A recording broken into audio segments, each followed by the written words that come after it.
Vamos a considerar un individuo diheterocigoto del tipo A mayúscula, A minúscula, B mayúscula, B minúscula. Y vamos a considerar las distintas situaciones en las que nos podemos encontrar. En una primera situación, imaginemos que los dos genes se encuentran ligados en un mismo cromosoma, de tal manera que siempre se heredarán juntos. Tendríamos aquí un cromosoma y aquí el otro integrante del par cromosómico. Si tenemos en consideración los gametos que puede producir este individuo, nos daremos cuenta que al ser dos genes completamente ligados, este individuo producirá estos dos tipos de gametos con 50% de probabilidad cada uno de ellos. Obviamente se trataría de las combinaciones parentales. Vayámonos ahora a la situación que se encontraría en el otro extremo, es decir, considerando que ambos genes estuvieran en cromosomas distintos. Encontraríamos el gen A situado en una pareja cromosómica y el gen B situado en otra pareja cromosómica. Este individuo producirá gametos de este tipo, coincidentes con los gametos que antes denominamos parentales, pero también producirá gametos de este tipo que no aparecían en el individuo anterior, ya que en esta ocasión, al tratarse de genes que van en cromosomas distintos, se producen todas las combinaciones posibles de alelos, como ya vimos cuando hablábamos de la tercera ley de Mendel. Cada uno de estas combinaciones alélicas se producirá con igual proporción. Pero ahora consideremos una situación intermedia, es decir, que los dos genes se encuentren en el mismo cromosoma, pero que haya cierta distancia entre ellos. De tal manera que tendríamos aquí un gen A, el gen B, y en el par cromosómico opuesto un gen A minúscula, un alelo A minúscula y un alelo B minúscula. ¿Qué ocurrirá en la formación de los gametos de este individuo?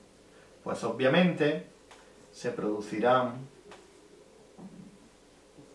como siempre, las combinaciones parentales, pero tratándose de dos genes que están en un mismo cromosoma y que hay una cierta distancia entre ellos, cabe la posibilidad de que se produzcan fenómenos de recombinación entre ellos, de tal manera que en ocasiones observaremos combinaciones que antes llamamos recombinantes no existentes en los parentales.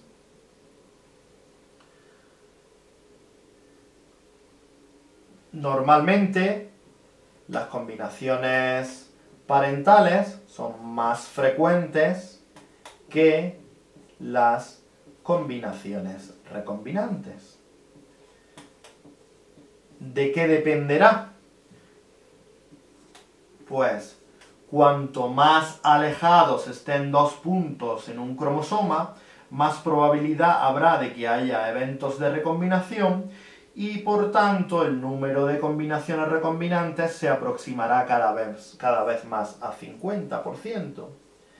De hecho, cuando la frecuencia de recombinantes es de 0,5, del 50%, como ocurría aquí, se considera que los dos genes que estamos considerando están o en cromosomas distintos o lo suficientemente alejados en un mismo cromosoma como para heredarse de forma independiente. Consideremos ahora el cruzamiento de este individuo con un individuo de este tipo, cuyos gametos serán todos del mismo tipo, es decir, A minúscula, B minúscula.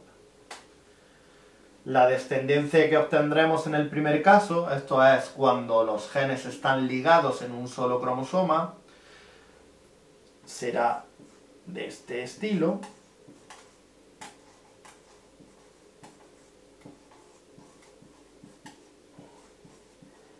Es decir, encontraremos únicamente los genotipos parentales.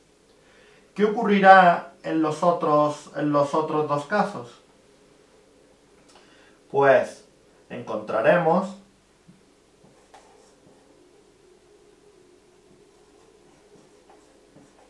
no solo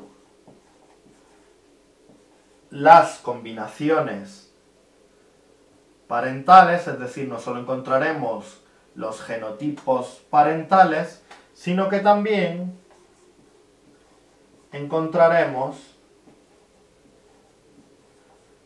genotipos recombinantes. Obviamente, cuanto más se aproxime el número de recombinantes nuevamente al 50%, más lejos estarán los puntos que estamos considerando. Cuanto más se alejen del 50% hacia abajo, ¿qué querrá decir? Querrá decir que el número de combinaciones recombinantes es muy pequeño, y eso querrá decir que los fenómenos de recombinación han sido también poco frecuentes, probablemente porque esos dos puntos se encuentren muy cerca entre ellos. De hecho, los mapas de ligamiento se basan en este fenómeno. Relacionan la frecuencia de recombinación con la distancia que existe entre dos puntos dentro de un mismo cromosoma. Concretamente, si nosotros referimos el número de individuos recombinantes con respecto al número total, tendremos una frecuencia de recombinación que seremos capaces de convertir en una distancia de mapa, es decir, una distancia que existe entre los dos puntos o entre los dos genes que estamos considerando en un mismo cromosoma.